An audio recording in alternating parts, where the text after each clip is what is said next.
Hello and welcome back to another FPL video. Today we're going to be taking a look at some of your guys' Game Week 3 FPL draft. Now this is probably one of the most popular times in FPL to do a wildcard. I mean, it's Game Week 3, we've had 2 weeks of gathering information. 4 of the teams have only played once. However, I'd be reasonably confident in wildcarding now. You can pick up on some price rises. You can pick up also on players who have good form and also just fix your teams if they really do need fixing.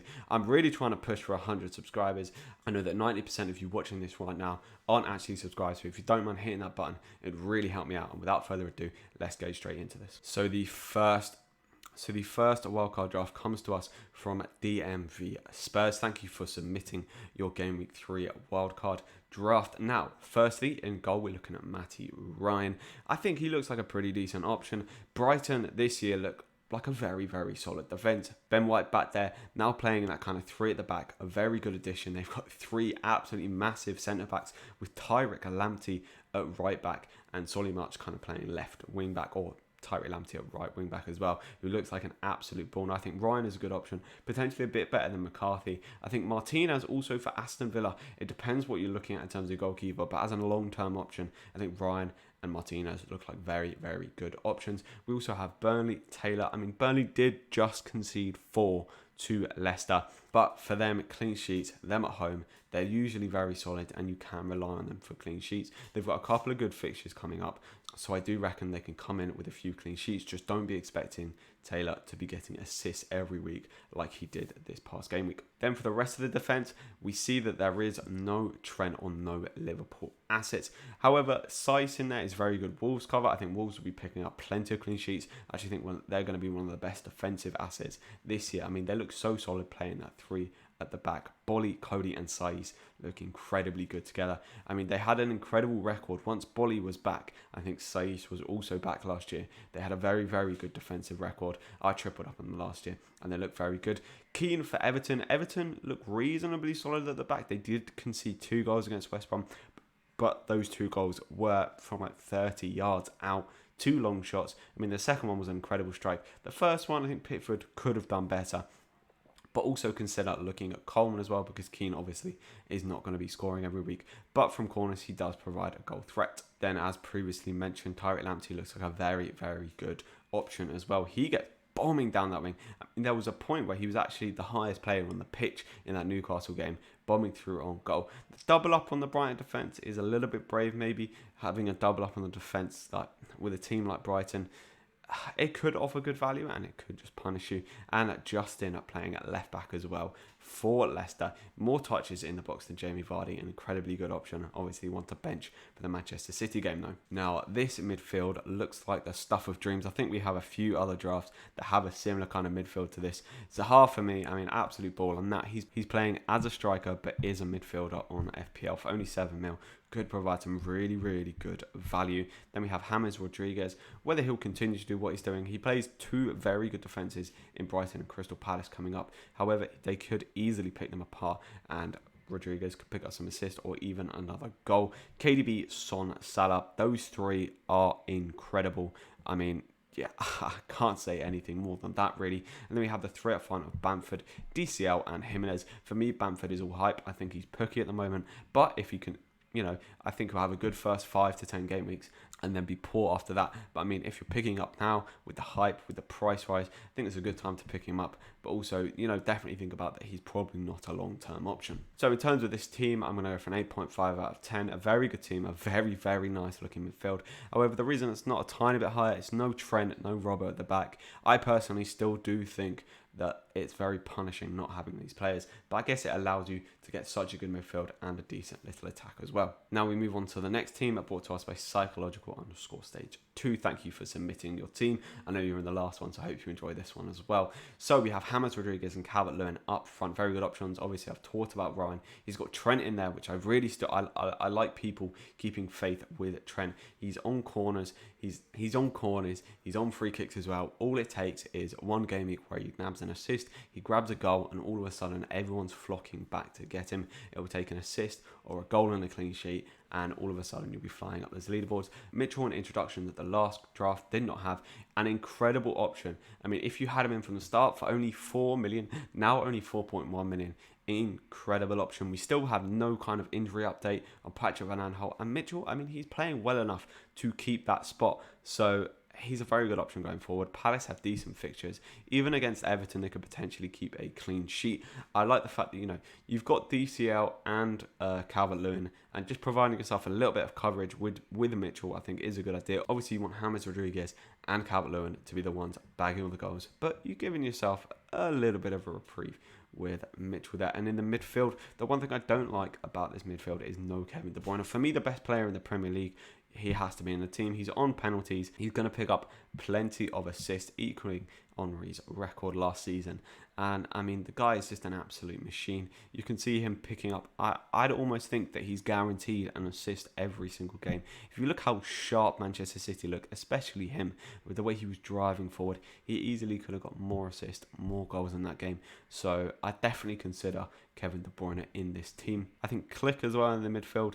Maybe a little bit of hype around this Leeds option. However, Sheffield United did not look very good against Aston Villa, mainly because they had a man sent off. However, with John Egan gone, we know that their defensive record is actually very, very shoddy. And Click on penalties, which we've seen a lot of penalties being given this season, a very, very good kind of option for a 5.6 mil penalty taker, I think is a very, very good option in the team. Then we have Salah and we have Son as well. Now, Son has an incredible amount of hype around him after he scored 4 goals. I think the captaincy on him may be a little too brave. Son is still not, even though I own Son in my team, he's still not a player I have complete confidence in captaining him. I think Salah's home form is incredible, and I personally am looking at captaining Kevin De Bruyne just because he absolutely ripped to shreds. But if you want to captain Son, go for it. It could definitely pay off like it did for a lot of people last weekend. Then we move to the attack. Calvert-Lewin, Jesus and Jimenez. Now, I see what you're trying to do. You're trying to get that Manchester City kind of attacking threat through Jesus. It's not actually 100% guaranteed whether he will start. Obviously, Aguero is out, so that should leave more time for Jesus. I mean, for me, Jesus is a player that he only really gets such good supply and still doesn't finish his dinner. I feel like if you had other players in that position, like if that was Jimenez instead of Jesus, if that was Harry Kane instead of Jesus, then he'd absolutely be banging in the goals. Jesus just isn't quite good enough for me. But he does get a lot of supply, so he's likely to get goals. But I'd definitely be personally looking at De Bruyne instead. Then on the bench, we have Castan and we have Lamptey as well, with Stevens filling that 4.5 mil spot. I've talked about Lamptey, an incredible option, I think, with that Brighton defence who just look very, very solid. And Lamptey, with the speed he's got, the pace he's got, he's going to get round and he's going to get plenty more assists throughout the season. Castagna, I mean, for Justin, probably a mil cheaper after Castagna rises.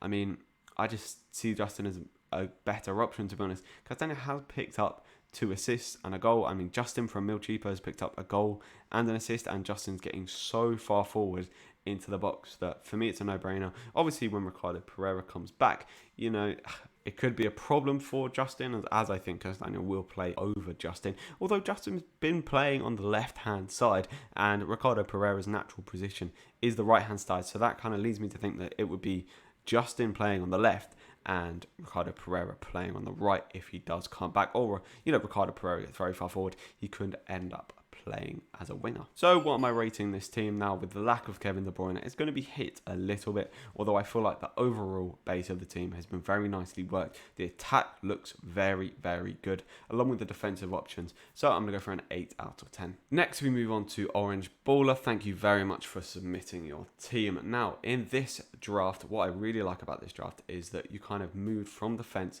midfield to attack, and you have options in each price bracket, allowing you a lot more movement, a lot more rotation.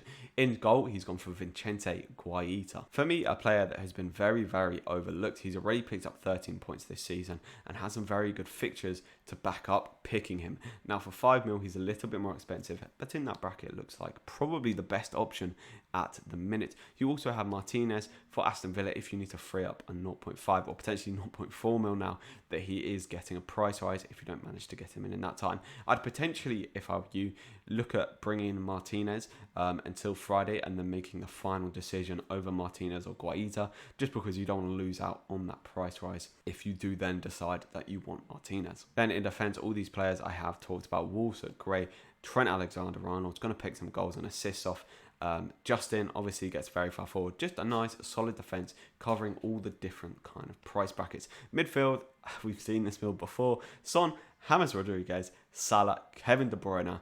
Absolutely class midfield. And Guiza to top it off at 4.5 mil. The only advice I'd give here is to put Burke in instead of Anguissa. Burke looks like he's going to play as a striker, a 4.5 mil midfielder as a striker. I mean, that is unheard of. That's almost John Lundstrom-esque. If that continues, Burke is going to become an incredible option in FPL. And then to finish us off, we have two very good attacking options in Calvert-Lewin and Werner. Potentially, for me, Werner is on his last legs in my team. He's got the West Brom fixture, which I'm obviously not going to take him out for.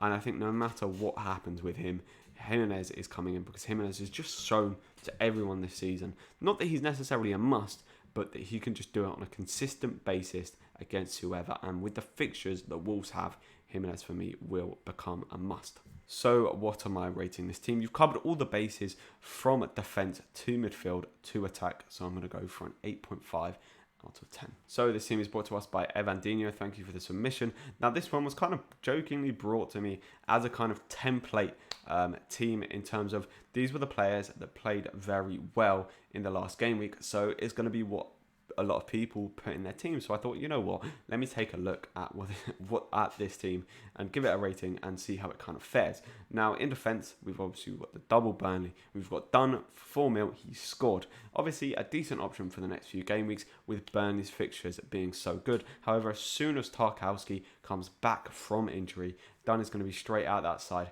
So maybe, I mean, if you're planning on only playing him for the next 2 game weeks, Dunn looks like a good option. But in terms of a long-term prospect, not for me. And he's obviously not going to be scoring every week. Also something to mention, we have rotating goalkeepers, Ryan and Martinez. I do really like the idea of rotating goalkeepers.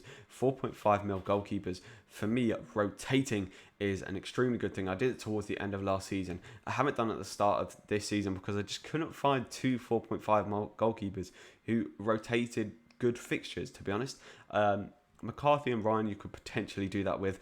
However, I think now that Martinez is in, he's ready to go. I think Martinez and Ryan look very good in terms of rotation. In the midfield, we have Mane. Obviously, that's because there's a lot of hype around the fact that he just scored a brace. For me, it's Salah at home, Mane away. Salah overall, because he's got penalties, will end up scoring more points in my opinion. So Salah, probably the better option to go for, but Mane is now 0.2 million cheaper. So maybe something to consider if you can't quite just get the amount of money to get Salah in your team, although I think it's very much worth it. And with a home fixture coming up next, Salah is looking great. Now, a player in the midfield that we have not seen before, and that's Podence. Managed to get in a full 90 minutes against Manchester City. Whether we'll see consistent playing time for Podence is one thing that does worry me. I potentially was looking at bringing in Podence. However, just because we don't really know whether he's going to play every single week. I mean, from what we've seen, it looks like he will. But I'm just not guaranteed. After maybe 1 or 2 more weeks, if he starts and gets full 90s or even 70 to 80 minutes in each game, then I would be a lot more secure with having Podence. But I think 1 more game to just wait and see for Podence for me. Then up front, we've got Mitrovic, Calvert-Lewin and Bamford. And I mean, all looking like very good options. However, Bamford and Mitrovic for me, not ones to particularly hold for a very long term. As I've said with Bamford, I just think he's complete hype at the minute. He'll be the pookie, so he'll have a good 5 to 10 game weeks and then just drop off. So if you want to pick up on him now, maybe a good idea. Mitrovic, I think, is going to be a little bit more consistent, popping up with a goal every now and again. Fulham likely to lose most games, sort of 3-2-1, with Mitrovic probably popping up with a goal. And obviously, he's got penalties, which he tucked away one the other weekend. So for this team, I'm going to go for a 7.5 out of 10. Obviously, it's a template team. There's no kind of premium striker here.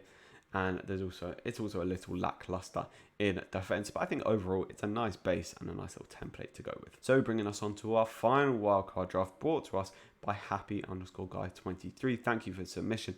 Now, this person said that they are constantly changing around their draft. I mean, looking at this team, I actually think that it's a very, very good draft. Very solid. You've covered all the bases. You even got Berkey in midfield, who I think is absolutely a great option. Martinez in goal looks wonderful. We've covered this defence, we've covered this midfield, and the only player we've not actually covered is Chrissy Wood up front for Burnley. He went and scored. I was a kind of wait and see for Chris Wood, but after he scored that goal and he's got Newcastle and he's got Southampton coming up. Southampton looked very poor defensively in their last 2 games. Newcastle also looked very, very poor, surprisingly so in my opinion, against Brighton. I feel that picking up a striker who's going to play in those 2 games could do very, very well for you. Chris Wood looks like a fine finisher, and the rest of the players, obviously, as mentioned, are just incredibly well. That midfield is a midfield I'm scared that I don't have. I mean, the only player, to be fair, I don't have from that midfield is James Rodriguez, but all of those players are looking very, very good. And so for this team, I'm actually going to give it a 9 out of 10. I think you've hit the nail on the head with pretty much all of your selections. I mean, you've even got the 4.5 mil Berkey spot. Chris Wood looks incredible. Jimenez is going to be an incredible run. Calvert-Lewin on some insane form. A nice bit of Wolves exposure and a very, very solid goalkeeper. This is a team to watch out. So if you have enjoyed this video, please don't forget to hit that like button. At the end of the day, this is just my opinion. Obviously, things that I suggest, things that I advise, it may not go the way you're hoping it to go. However, I hope I can give some friendly advice on anyone that needs a bit of help. But yeah, if you have enjoyed this video, don't forget to hit that like, subscribe button, and I'll catch you around for the next one.